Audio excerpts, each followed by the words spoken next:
मनुस्मृति एक परिचय। मनुस्मृति एक प्राचीन हिंदू धर्म ग्रंथ है। इसे हिंदू धर्म का एक महत्वपूर्ण ग्रंथ माना जाता है। मनुस्मृति में सामाजिक नियमों और आचार संहिता का वर्णन है।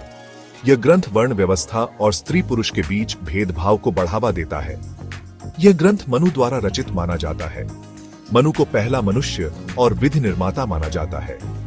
मनुस्मृति में कुल 12 अध्याय हैं। इन अध्यायों में धर्म, अर्थ, काम और मोक्ष का वर्णन है। मनुस्मृति का उद्देश्य समाज को व्यवस्थित करना था। यह ग्रंथ समाज के सभी वर्गों के लिए नियम और कानून निर्धारित करता है। हालांकि यह ग्रंथ वर्ण व्यवस्था पर आधारित है, जो आज के समय में अनुचित माना जाता है। मनुस्मृति का भारतीय समाज पर गहरा प्रभाव पड़ा है। इस ग्रंथ ने सदियों तक लोगों के जीवन को प्रभावित किया। मनुस्मृति में वर्णित नियमों और मान्यताओं को लोगों ने अक्षरशः माना। इस ग्रंथ ने वर्ण व्यवस्था को मजबूत करने में महत्वपूर्ण भूमिका निभाई। वर्ण व्यवस्था ने समाज को 4 वर्णों में विभाजित किया: ब्राह्मण, क्षत्रिय, वैश्य और शूद्र। इस व्यवस्था ने समाज में असमानता और भेदभाव को जन्म दिया। मनुस्मृति ने स्त्रियों की स्थिति को भी कमजोर बनाया। इस ग्रंथ में स्त्रियों को पुरुषों के अधीन बताया गया है। मानव योजना एक आवश्यकता। मानव योजना डॉ. भीमराव अंबेडकर द्वारा प्रस्तावित एक सामाजिक सुधार आंदोलन था।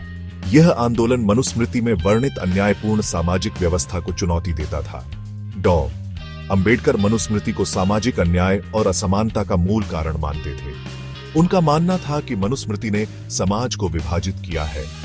मानव योजना का उद्देश्य एक ऐसे समाज का निर्माण करना था जहां सभी को समानता और न्याय मिले। मनुस्मृति बनाम मानव योजना एक तुलना। मनुस्मृति और मानव योजना 2 विपरीत विचारधाराओं का प्रतिनिधित्व करते हैं। मनुस्मृति वर्ण व्यवस्था, पितृसत्ता और सामाजिक पदानुक्रम का समर्थन करती है, जबकि मानव योजना समानता, स्वतंत्रता और बंधुत्व पर आधारित है। डॉ. अंबेडकर का मानना था कि मनुस्मृति ने समाज को कमजोर बनाया है। उनका मानना था कि मानव योजना ही सामाजिक न्याय और समानता का मार्ग है।